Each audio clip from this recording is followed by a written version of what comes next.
पहले बेटियों के विदा होने पर मां बाप की आंखें भर जाया करती थी, लेकिन अब बेटों को सौंपते वक्त भी मां बाप की रूह कांपने लगी, क्योंकि अब दूल्हा बनकर निकला बेटा कभी कभी कफन में लपक कर लौटेगा। पहले मुस्कान रस्तोगी ने जिस तरह से अपने पति को मारकर ड्रम में डाल दिया, और अब मेघालय की सुनसान वादियों में राजा रघुवंशी के साथ जो कुछ हुआ उसने मानवता के रिश्ते को तार-तार कर दिया। क्योंकि जो कुछ हुआ वो सिर्फ हत्या नहीं थी, वो उस भरोसे की चिता थी जिसे हम और आप शादी का नाम देते। क्योंकि कातिल कोई बाहर से नहीं आया था, यह कातिल उसी सिंदूर में छिपा था जिसे प्यार का प्रतीक माना गया। राजा की शादी की तैयारियों की तस्वीरें देखकर मन सिहर उठता है। बहन के साथ जो वो ट्रांजिशनल वीडियोस बना रहा है, या पत्नी को जिस तरह सिंदूर लगा रहा है, या जिस तरह से वो मुस्कुरा रहा है, उसे देखकर मन में यह सवाल उठता है कि हे ईश्वर, अब भरोसा किस पे किया जाए? क्योंकि शादी 7 जन्मों के वचन की कहानी अब नहीं लगती।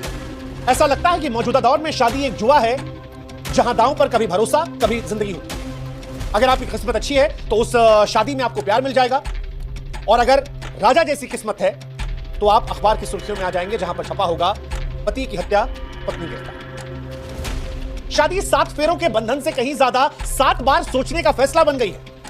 इन सब के बीच मुस्कान हो या फिर सोनम, इन दोनों के पति और इन दोनों आशिकों के घर परिवार, पढ़ाई लिखाई, शक्ल सूरत सीरत कुछ भी देख लीजिए तो आपको यह एहसास होता है कि वाकई में प्यार अंधा होता है।